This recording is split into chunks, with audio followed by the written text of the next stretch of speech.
السلام علیکم اربوتو T V میں خوش آمدید۔ آج کی سب سے پہلی خبر یہ ہے کہ بلدیہ جدہ کی تفتیشی ٹیموں نے غیر معیاری طریقے سے بیکری کا سامان بنانے والا کارخانہ سیل کر دیا اور اس کے ساتھ ساتھ 1200 کلو گرام خام مال بھی تلف کر دیا۔ تفصیلات کے مطابق بلدیہ جدہ کی تفتیشی ٹیموں نے مشرفہ کے رہائشی علاقے میں غیر قانونی طور پر قائم کی گئی اشیائے خرد و نوش تیار کرنے والے کارخانے کو سیل کر دیا۔ کارخانے میں حفظان صحت کے اصول کی خلاف ورزی کرتے ہوئے انتہائی غیر معیاری طریقے سے بیکری کا سامان اور کھانے کی دیگر اشیاء تیار کر کے انہیں مارکیٹ میں سرو کیا جا رہا تھا۔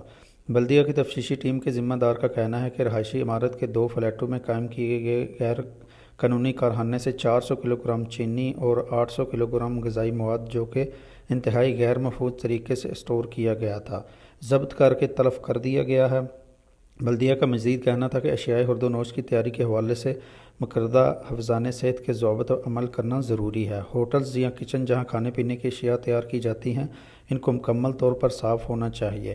مقررہ ضوابط مکمل کرنے پر بلدیہ کی جانب سے لائسنس جاری کیا جاتا ہے اور بلدیہ کی ٹیمیں باقاعدگی سے اشیائے خرد و نوش بنانے والے کارخانے کا دورہ بھی کرتی ہیں تاکہ خلاف ورزی کرنے والوں کا سدباب کیا جا سکے۔ اور آج کی دوسری خبر، ریاض میں قانون نافذ کرنے والے اداروں کی ٹیموں نے غیر قانونی طریقے سے عسکری یونیفارم تیار اور فروخت کرنے پر 2 دکانوں کو سیل کر دیا۔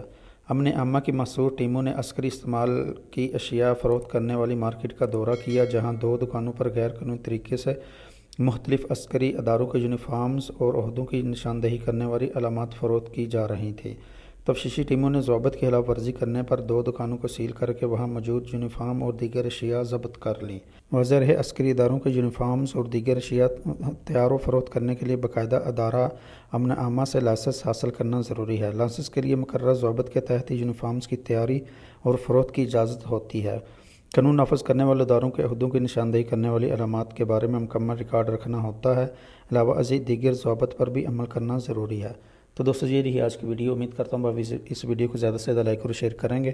چینل پہ نئے ہیں جی ابھی تک آپ نے چینل کو سبسکرائب نہیں کیا تو چینل کو سبسکرائب کرتے ہوئے بیل آئیکن کو پریس کر لیں تاکہ اسی طرح آپ سعودی عرب سے مزید باخبر رہ سکیں۔